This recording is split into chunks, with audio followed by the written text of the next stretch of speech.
ACB को लेके यहाँ सदन में चर्चा हुई है छोटी सी। ये एसीबी दिल्ली सरकार का एक बहुत महत्वपूर्ण विभाग है और ये विजिलेंस डिपार्टमेंट के अंतर्गत डायरेक्टरेट ऑफ विजिलेंस है, उसके अंडर में आता है। डायरेक्टरेट ऑफ विजिलेंस का जो डायरेक्टर ऑफ विजिलेंस हैं वो इसके मुखिया हैं। अध्यक्ष जी, एक तो इनको बता दीजिए, याद दिला दीजिए, गिनती में थोड़े से कमज़ोर हैं कि दिल्ली की जनता ने इनको 3 सीटें दी हैं। बोलने दीजिए प्लीज। दिल्ली की जनता ने इनको 3 सीटें दी हैं और ये बोलते इतना है जैसे 30 सीटें दे रखी हो, तो इनको थोड़ा समय भी उतना ही दिया जाए बोलने का। मेरी आपसे भी थोड़ी शिकायत है। तो मैं ये बता रहा था कि डायरेक्टरेट ऑफ विजिलेंस के तहत आती है और डायरेक्टर ऑफ विजिलेंस इसका ऑफिसिएटिंग मुखिया होता है और ये हमेशा से हुआ है, कोई नया नहीं है। जब से एसीबी बनी है तब से डायरेक्टर ऑफ विजिलेंस इसका एचओडी रहता रहा है।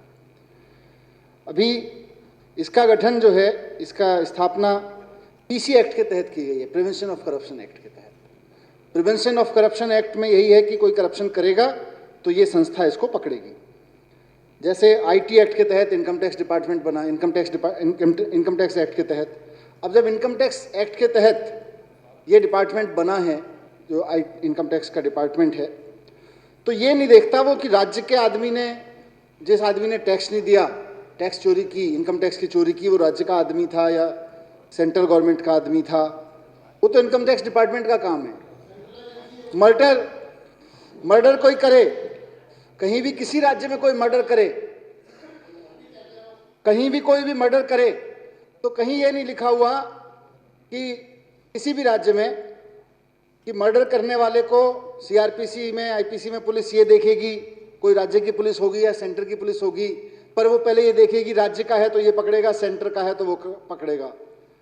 देश के किसी भी कोने में अगर कोई मर्डर करेगा तो उसके ऊपर जो भी धाराएं लगेंगी उसके हिसाब से उसको राज्य की पुलिस, उसकी वहाँ की पुलिस पकड़ेगी। ये नहीं देखा जाता कि साहब ये सेंट्रल डिवीज़न है, इसके डिवीजन्स हैं।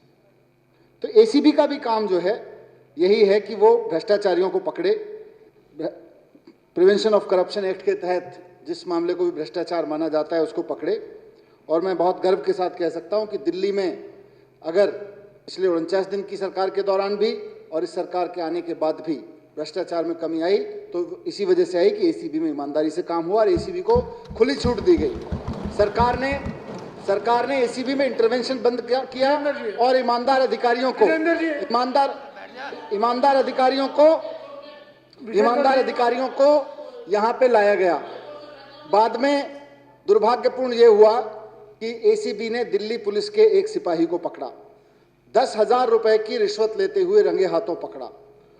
वो सिपाही जमानत लेने के लिए हाई कोर्ट गया और कहा कि साहब एसीबी मुझको नहीं पकड़ सकती। उस सिपाही के साथ साथ दिल्ली पुलिस का पूरा महकमा बहुत बड़े बड़े लॉयर्स के साथ अदालत पहुंच गया कि साहब इनको जमानत दे दो, ये तो बेईमान थे, हमारे बेईमान थे, इनको नहीं पकड़ना चाहिए था, दूसरे राज्यों के बेईमान को इनको पकड़ना चाहिए था। अरे बेईमान चोर तो चोर है जी, क्यों पीछे पड़ रहे हो उसके, क्यों उसको बचाने में लग रहे हो। लेकिन बड़ी इंटरेस्टिंग बात यह थी कि हाई कोर्ट ने उस आदेश में, जिसका जिक्र यहाँ अलका जी ने भी किया, कि साफ साफ लिखा कि एसीबी के बारे में केंद्र सरकार के अब तक के जो कदम है वो बहुत ही तर्कहीन है। और बिल्कुल सरप्राइज भी व्यक्त किया, आश्चर्य व्यक्त किया हाई कोर्ट ने कि ये कैसे हो सकता है। उस हाई कोर्ट के बाद केंद्र सरकार सुप्रीम कोर्ट गई और वहाँ मामला अभी चल रहा है, लेकिन उसके बाद हाई कोर्ट के आदेश को कहीं स्टे नहीं किया गया। हाई कोर्ट के आदेश के तहत एसीबी दिल्ली सरकार के अधीन है, दिल्ली के डायरेक्टर ऑफ विजिलेंस के अधीन है, सीधे उस ऑर्डर को कहीं स्टे नहीं दिया गया। उसके बावजूद एलजी साहब की तरफ से, केंद्र सरकार की तरफ से उसके बाद हाई कोर्ट का ऑर्डर आया। इनको अध्यक्ष जी, इनको तारीख बता दीजिए, 21 मई के बाद वो नोटिफिकेशन, इनकी सरकार के नोटिफिकेशन के बाद, इनकी सरकार के नोटिफिकेशन के बाद वो हाई कोर्ट का आदेश आया है। हाई कोर्ट का आदेश दोनों आदेशों को, केंद्र सरकार के दोनों आदेशों को खारिज करता है।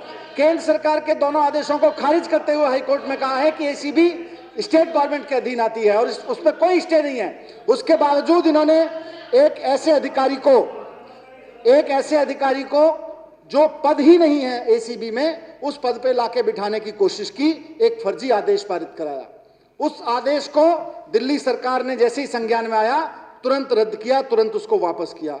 आज की तारीख में दिल्ली सरकार का आदेश यह है कि यहां तो कोई जॉइंट कमिश्नर नाम का पद ही नहीं है, फिर उस पर नियुक्ति कैसे हो सकती है। जिस व्यक्ति की बात की जा रही है वो दिल्ली पुलिस में एक जॉइंट कमिश्नर के पद पे तैनात हैं, वो जबरदस्ती एसीबी के दफ्तर में आके घुसने की कोशिश कर रहे हैं, ऐसा सूचना मिल रही है। मैं सिर्फ इतना कहना चाहता हूं कि उनके बारे में माननीय मुख्यमंत्री जी ने, क्योंकि यहां एक कागज अभी इन्होंने दिखाया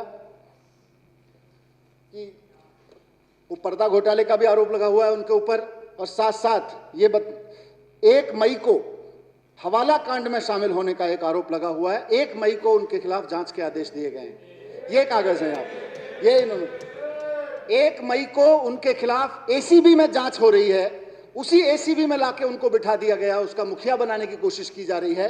कहीं ना कहीं कोई साजिश तो दिखती है।